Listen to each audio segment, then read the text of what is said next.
President Biden arguing last month the military can fight terrorists from outside Afghanistan. And the head of U.S. Central Command, General Frank McKenzie, acknowledging Friday a drone strike just as American troops were leaving hit the wrong people. This comes as new numbers from our Fox poll show approval of President Biden's handling of Afghanistan is now upside down. 60% disapprove, while 36% approve. And we're back now with the panel. Julie, President Biden was, as we say, already in trouble with the American people on the way he's handled Afghanistan.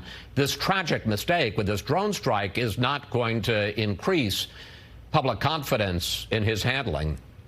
No, it's certainly not, and it is just a really horrific tragedy that this strike killed civilians in Afghanistan, including people who had worked closely with Americans during the course of the war. In some ways, it's almost a fitting end to the real mess that we've seen in Afghanistan in the closing weeks of the U.S. presence there. And I think one of the things that the White House, has kind of struggled to get their hands around here is the idea that actually the public has largely been supportive of the notion of getting American troops out of Afghanistan, but they have increasingly become frustrated and angry with the way that drawdown has happened. And so the ultimate decision to leave may be seen as the right one by many people. The way it was handled continues to, I think, really to frustrate again and anger a lot of Americans. And I think the question going forward is, what does the situation on the ground in Afghanistan look like in a few months, in a few years? Because we now are increasingly hearing from military